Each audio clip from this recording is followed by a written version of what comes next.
Oh, and good evening. It's March 25th, 2025, and we're continuing our discussion collection in our Outside the Class series.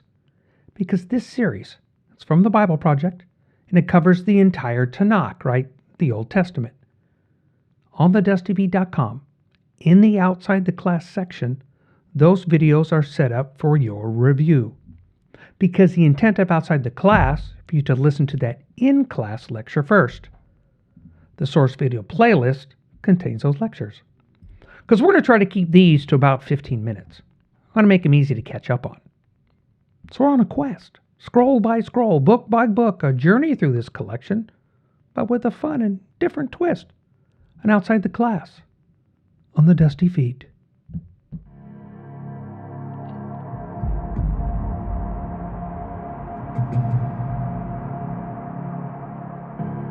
And before we forget, if you do find these kinds of podcasts useful, then please click the subscribe button.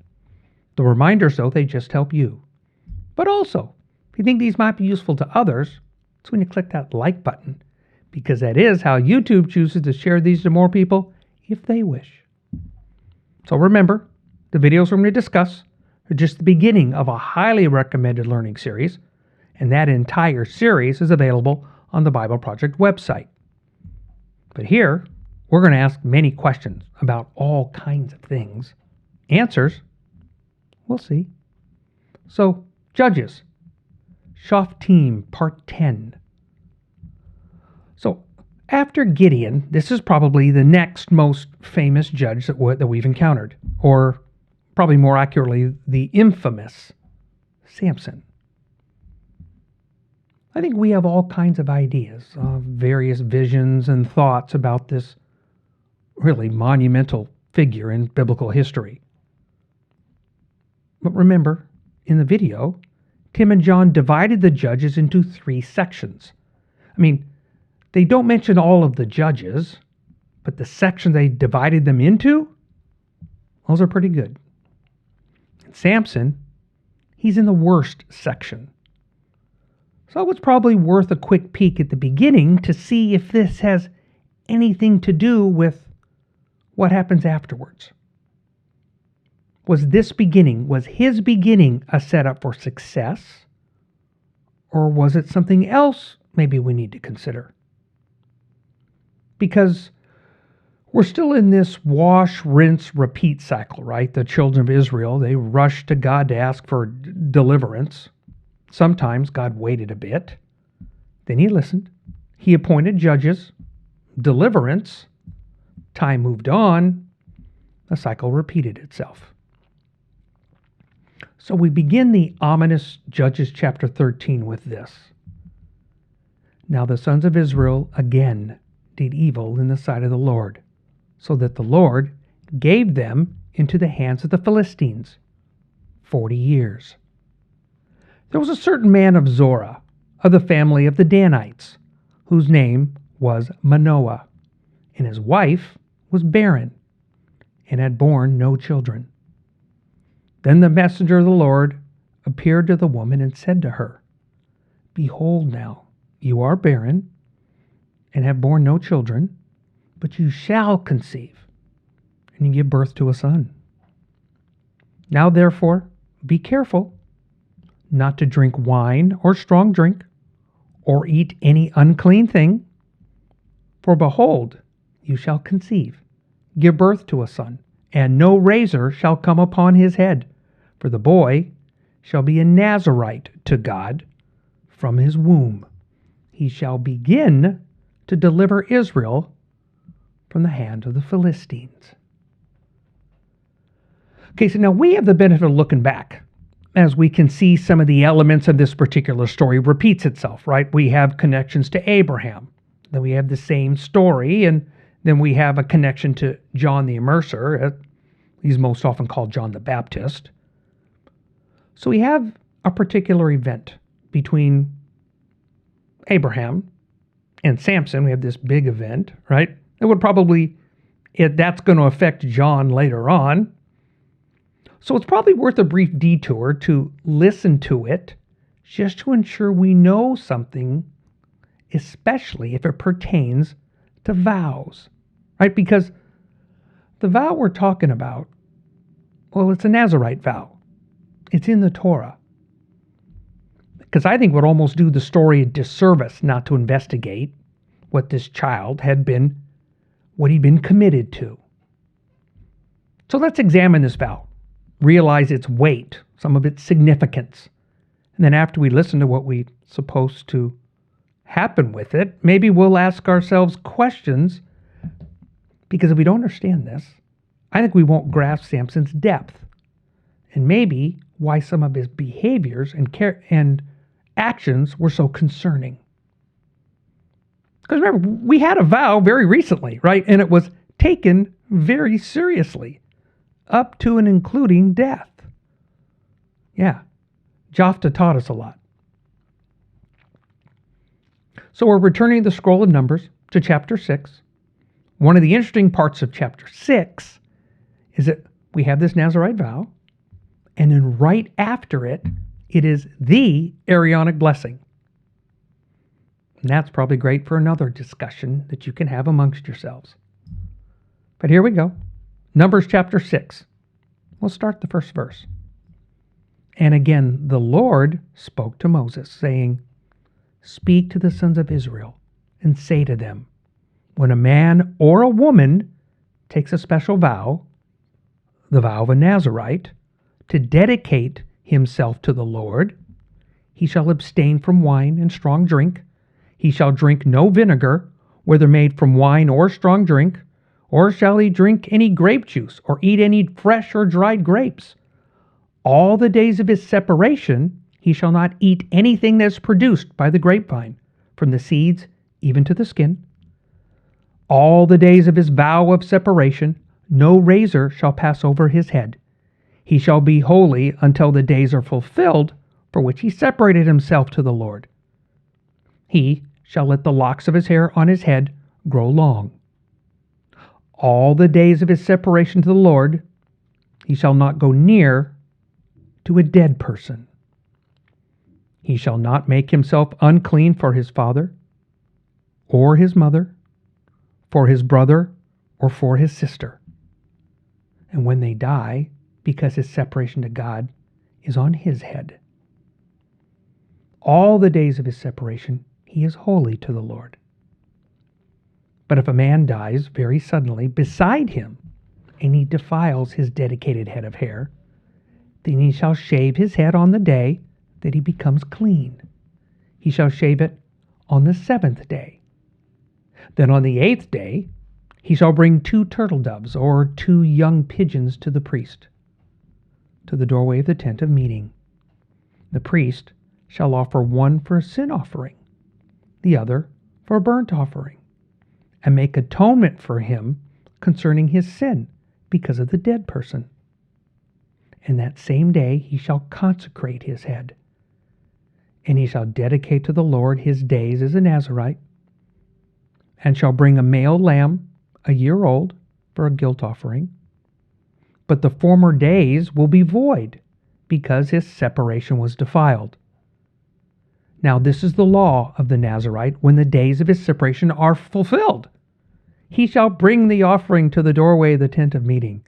He shall present his offering to the Lord, 1 male lamb a year old without defect for a burnt offering, and 1 ewe lamb a year old without defect for a sin offering, and 1 ram without defect for a peace offering, and a basket of unleavened cakes of fine flour mixed with oil, and unleavened wafers spread with oil, along with their grain offering and their drink offering. Then the priest shall present them before the Lord, and shall offer his sin offering and his burnt offering. And he shall also offer the ram for a sacrifice of peace offerings to the Lord. Together with the basket of unleavened cakes, the priest shall likewise offer its grain offering and its drink offering. The Nazirite shall then shave his dedicated head of hair at the doorway of the tent of meeting, and then take the dedicated hair of his head and put it on the fire, which is under the sacrifice of the peace offerings. The priest shall take the ram's shoulder, which has been boiled, and one unleavened cake out of the basket, and one unleavened wafer, and shall put them on the hands of the Nazarite after he has shaved his dedicated hair. Then the priest shall wave them for a wave offering before the Lord. It is holy for the priest, together with the breast offered by waving, and the thigh offered by lifting up, and afterward the Nazarite may drink wine. This is the law of the Nazarite, who vows his offering to the Lord according to his separation, in addition to what else he can afford, according to his vow for which he takes. So he shall do according to the law of his separation. So, remember at the beginning that this is the start of our investigation into Samson. Because it's worth a look, because it starts right off. I mean, we're at the story's beginning. And the first thing we get is his Nazarite vow. So now, we just read that. It's clear that the person in that deal chooses to take the Nazarite vow. He then comes to the people, states their vow, states their length of a vow, the expectations of that vow, and then the appropriate offerings are given. Then there's a little bit where there are exceptions to what happens in the middle, where we get more details on that vow and the importance that God puts on that vow.